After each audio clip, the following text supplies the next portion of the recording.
They say marriage is built on trust.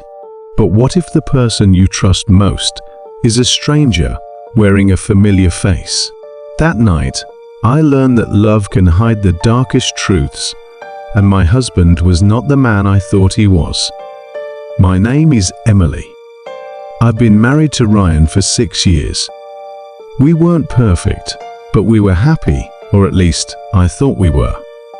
Every morning, he kissed me goodbye before work, texted me sweet messages during lunch, and came home with that same warm smile I fell in love with.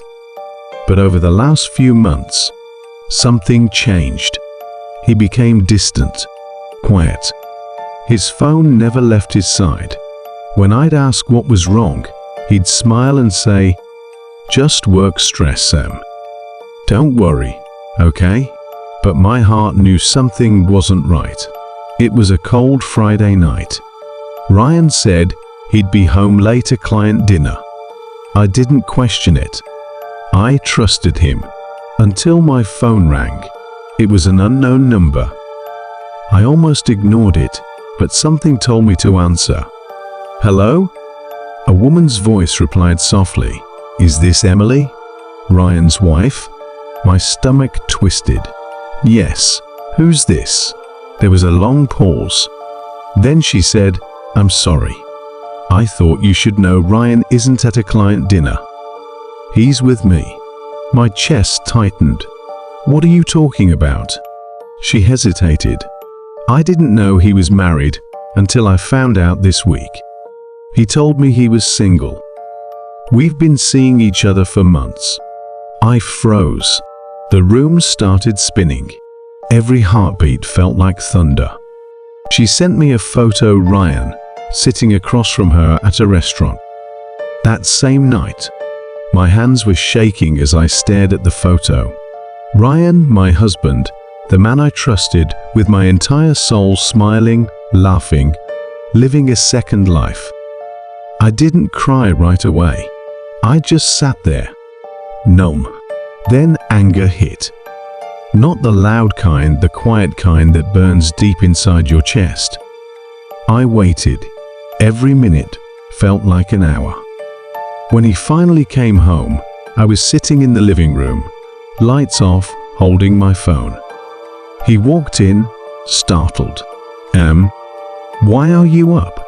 I turned the screen toward him, the picture glowing in the darkness. He froze.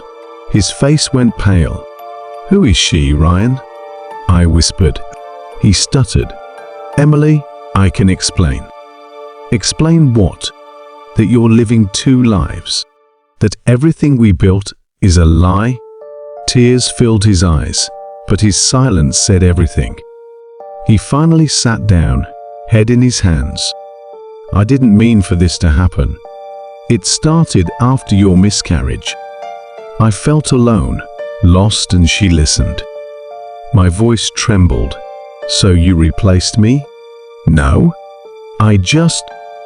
You just what, Ryan? Needed someone new? Someone without scars? Someone who doesn't cry herself to sleep?" He stayed silent. That silence hurt more than any words could. I asked him one last question. "Do you love her?" He hesitated. That hesitation was my answer. I stood up, wiped my tears, and said, "The man I loved died the night you chose to betray me." As I walked upstairs, I saw his reflection in the mirror, not the man I married, but a stranger wearing his face. It's been a year since that night. I moved out, started therapy, and began rebuilding myself. I still remember his face, sometimes not out of love, but as a reminder. Because sometimes the person you think you know best is just the best liar you've ever met. Trust is fragile once it's broken. You start seeing the truth that was always there.